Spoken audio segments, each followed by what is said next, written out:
Denver 7 On Demand is brought to you by Ferguson and BAC Appliance Center, the best in bath, kitchen, and lighting for your home. Hello there, I'm Shannon Ogden with the latest from Denver 7. A vote to repeal the death penalty in Colorado is on hold tonight. The bill stalled in the Senate on Wednesday. Now, opponents say they're concerned the voices of the victims are not being heard. We spoke with State Senator Rhonda Fields, whose son was killed by two of the men on Colorado's death row. I believe that the voters of Colorado should decide to keep the death penalty or not. It shouldn't be up to us or the elected officials. I think the people should decide that issue. And right now, polling suggests that a fair number of people believe it should be something that we keep on the books. Supporters worry it doesn't have the votes to pass. The bill will come back up for discussion April 1st. State lawmakers are also debating a potential change in the way Colorado handles your tax dollars and refunds you're entitled to. Under Tabor, the state sets a formula using population and inflation. Anything collected over that amount has to be returned to taxpayers in one form or another. Well, now lawmakers want to ask voters if they can keep that money instead and spend it where they think they need it. Denver 7's Lance Hernandez looks at where that money would go. We're not asking voters to increase taxes.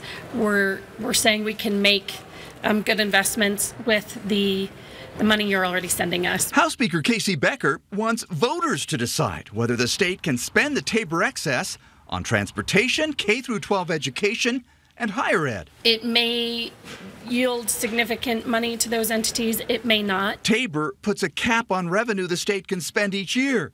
The equation is simple. The revenue cap equals population plus inflation, which is about 4 to 6% growth rate each year. Excess revenue must be given back to taxpayers unless voters decide otherwise. How much excess are we talking about? Well, estimates are that over the next 3 years, it could range from $65 million to $1 billion. I feel strongly about this. Republican State Senator Kevin Priola supports the proposal. He says he's knocked on countless doors to ask people what they think is important. And the two issues that bubbled to the top of the list consistently was transportation and education. But GOP House leaders are not fans at all. In a news release, House Minority Leader Patrick Neville said, "It's clear what's happening here. Democrats can't pay for all their empty promises made in the last election, so now they want to permanently eliminate your tax refunds to pay for their expensive programs." Denver Democrat Lois Court says the excess money won't solve critical needs, but will be a start. Both measures need just a simple majority to move forward. We are not changing the Constitution, therefore it's a 50% plus one vote.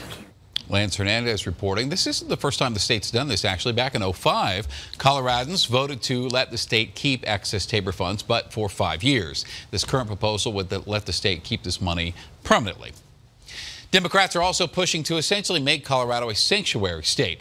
This proposal would ban law enforcement from arresting or detaining people solely on immigration status. ICE agents also would not be allowed inside jails on civil matters unless they have a warrant. Lawmakers are debating the bill right now in a House committee. Former Broncos quarterback Chad Kelly has pleaded guilty to trespassing.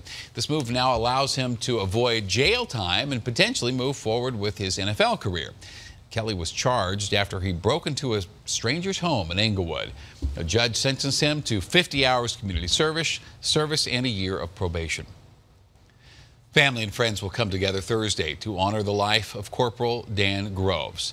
A driver hit and killed the Colorado State Trooper while trying to help another driver who slid up I-76 in the blizzard last week.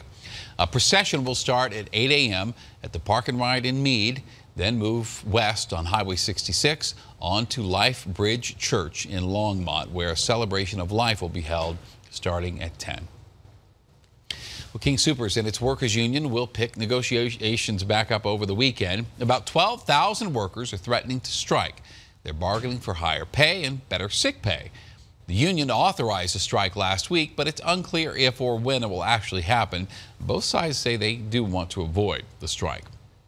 Thursday is the final planned clinic for a Denver program that clears low-level marijuana convictions from offenders' records. We obtained some new numbers showing this response has not been overwhelming, but people are making use of it. 243 people have applied to have the slate wiped clean. Now, even though the clinics end this week, there is no deadline to apply for the service. The city of Denver is putting Airbnb hosts on notice. For the very first time, the city has revoked a host's privileges after their guests threw raucous parties. Denver 7's Liz Gilardi shows us the real issue here is where the homeowner lived. Like a fraternity party. That's how neighbors described an out-of-control short-term rental. The home they complained about, a $5 million country club mansion called the Marion Manor. So it was as good a case as the city could get to pull his license. Denver's Department of Excise and License took unprecedented action, announcing a decision to revoke the license. When we showed up to the house today, we found a for sale sign in the yard. No, it didn't happen overnight. It did start in a kitchen conversation. You would think neighbors would be rejoicing, but Ann Stern says the victory on this street doesn't solve similar issues playing out across Denver. And so my question is, why in residential zoned areas do they allow commercial activities? And that's what short-term rentals are. Denver received approximately 329 short-term rental complaints from January 2018 through the middle of February this year. That's about one complaint per day. In order to rent out your home, you have to be the primary resident. And the city determined Garth Yedick, the owner, did not actually live on Marion Street. Hi, I was looking to speak with Mr. Yedick. The director of Excise and License says she saw our original story back in January. And thank goodness the neighbors, were calling us, getting in touch with us. She hopes her decision sends a message. But they have to comply with the law, and we have to ensure that our neighborhoods are protected. As for the manor, it's been quiet. I'm glad he's gone. He wasn't a good neighbor. Liz Gilardi reporting for us. If you have an issue with short-term rental in your neighborhood, you can call 311 to report it. In the Midwest, entire communities are still underwater after historic flooding. In Lincoln, Nebraska, the Thomas River is way above flood stage. The fast-moving water has left 4 people dead in Iowa and Nebraska. Private pilots now are stepping in to help. They just felt the empowerment to help their community out. Every plane was full with their people or supplies, if not both. More than 70 counties in Nebraska and Iowa have declared disaster declarations or have requested it. The White House says FEMA will help. And a reminder, you can help the flood victims. The Peace with Christ Lutheran Church in Aurora is holding a donation drive right now.